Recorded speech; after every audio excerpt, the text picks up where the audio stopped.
आदाब नाजरीन, Saiyaara news TV में आपका खैर मकदम है। आइए देखते हैं कुछ अहम खबरें।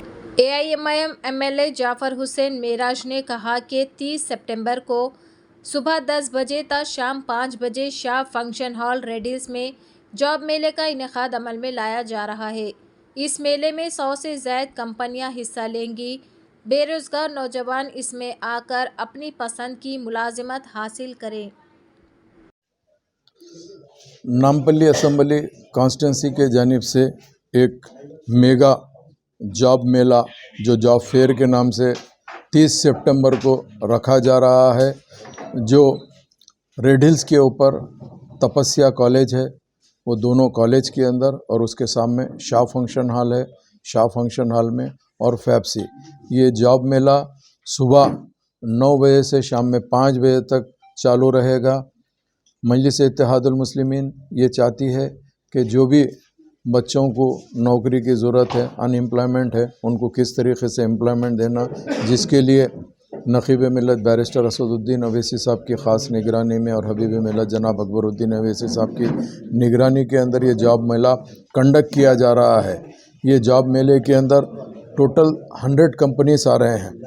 100 कंपनीज़ में जो काफ़ी बड़े कंपनीज़ भी है, जिसमें टाटा कंसल्टेंसी सर्विस TCS है, तलवार हुंडई है, मेडप्लस है, HDFC है और दिगर और बड़े कंपनीज है, जिसमें टेक महिंद्रा आता है, कैफ़े कॉफ़ी डे आता है, बजाज एलायंस आता है, HDFC बैंक आता है और भी दूसरे काफ़ी हेट्रो आता है, हेट्रो लैब्स है और NINIIT लिमिटेड है, ICICI बैंक है और ऐसे काफ़ी कंपनीज़ पार्टिसिपेट कर रहे हैं। पूरे 100 कंपनीज़ की लिस्ट प्रेस को दी गई है। तो मैं तमाम नौजवानों से ख्वाहिश करना चाहता हूं, जो 10th से लेके ग्रेजुएट, पोस्ट ग्रेजुएट है, चाहे ग्रेजुएशन उन्होंने कोई भी सब्जेक्ट में करने दीजिए, चाहे इंजीनियरिंग ग्रेजुएट हो या साइंस ग्रेजुएट हो या आर्ट्स ग्रेजुएट हो, हर आदमी पार्टिसिपेट कर सकता है ये जॉब मेले के अंदर, जिसके अंदर तमाम अल्हम्दुलिल्लाह, चाहे वो लड़के या लड़कियां हों, ये लोग डायरेक्ट आ सकते हैं। इस पे हमने एक पोस्टर रिलीज़ किया है। उसके ऊपर, पोस्टर के ऊपर एक मार्क है, जो गूगल मार्क, जिसको QR मार्क बोलते हैं, QR कोड है। वो QR कोड के ज़रिए से आप स्कैन करके आ सकते हैं। अगर किसी वजह से आप उस पर नहीं आए तो आप बाई वॉकिंग भी आ सकते हैं, अपना रजिस्ट्रेशन कराइए।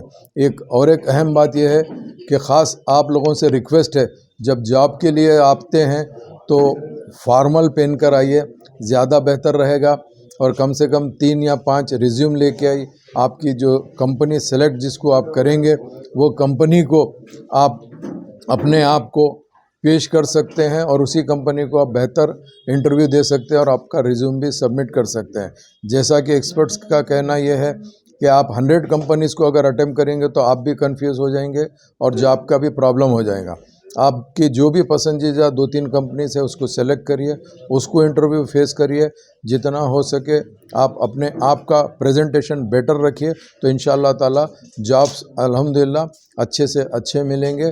अल्लाह के फजल व करम से ये जो जॉब्स है, ये अल्हम्दुलिल्लाह मोर देन 100 कंपनीज़ पार्टिसिपेट कर रहे हैं। इसमें आप लोग ज़रूर तशरीफ़ लेके आइए। टाइमिंग सुबह 9 बजे से 5 बजे तक है।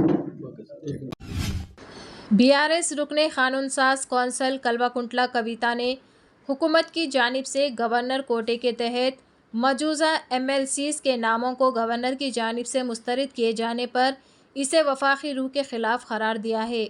उन्होंने कहा कि हुकूमत की तरफ से गवर्नर को रवाना की जाने वाली फहरिस्त मंजूरी का एक रिवाज है। इसके बरक्स गवर्नर ने नामों को कई वजूहात बताकर मुस्तरद कर दिया।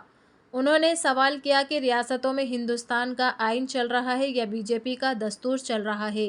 तेलंगाना की मसला जहेदकार चाकले एल्मा की यौम पैदाइश के मौके पर मीडिया से बात करते हुए उन्होंने गवर्नर सौंदराराजन की तरफ से MLC उम्मीदवारों को मुस्तरद किए जाने पर बरहमी का इजहार किया। उन्होंने कहा कि अवाम कई रियासतों में गवर्नरों के रवैये को देख रहे हैं। उन्होंने मज़ीद कहा कि आइनी निज़ाम की हुदूद होती है। कविता ने कहा कि BJP ने एक बार फिर साबित कर दिया है कि वो BC मुखालिफ पार्टी है। वाज़ेह रहे कि गवर्नर ने हुकूमत की तरफ से भेजी गई फाइल को मुस्तरद कर दिया, जिसमें श्रवण और के सत्यनारायण को गवर्नर के कोटे से कौंसल का रुकन मुकर्रर करने की तजवीज़ थी।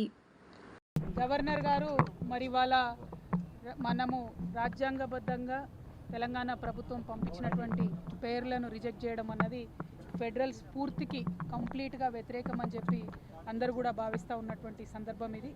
మరి అనేక రకాలైనటువంటి కారణాలతోని వారు రిజెక్ట్ చేయడం జరిగింది. ఒక విధంగా చూసినట్టయితే ఇవాళ భారతదేశం మొత్తంలో కూడా భారత రాజ్యాంగం నడుస్తుందా లేకపోతే భారతీయ జనతా పార్టీ రాజ్యాంగం నడుస్తుందా అనేటటువంటి అనుమానాలు వ్యక్తమయ్యేటటువంటి రీతిలో పలు రాష్ట్రాల్లో ఉన్నటువంటి గవర్నర్లు కూడా ఇట్లా బిహేవ్ చేయడం అన్నది ప్రజలందరూ కూడా గమనిస్తూ ఉన్నారు. ప్రతి ఒక్క రాజ్యాంగబద్ధ సంస్థ వాటికి ఉండేటటువంటి హక్కులు, వాటికి ఉండేటటువంటి పరిధులు వాటికి ఉంటాయి. వాటిని గమనించుకొని మనం ప్రజలందరినీ కూడా ఒక్కతాటిపై నడిపించాల్సినటువంటి సందర్భాన్ని పక్కకు పెట్టి గవర్నర్లు ఇట్లా వ్యవహారం చేయడం నిజంగా దురదృష్టకరం. ఇప్పుడు మనం ఇచ్చినటువంటి 2 పేర్లు బీఆర్ఎస్ పార్టీ నుంచి ఇచ్చినటువంటి 2 పేర్లు కూడా మరి బడుగు బలహీన వర్గాలకు సంబంధించినటువంటి అభ్యర్థులే. ప్రత్యక్ష ఎన్నికలలో जैसा कि आपने देखा नाजरीन, क्या हो रहा है देश और दुनिया में, इस चैनल को सब्सक्राइब करिए, लाइक करिए, शेयर करिए और हमें दीजिए इजाजत।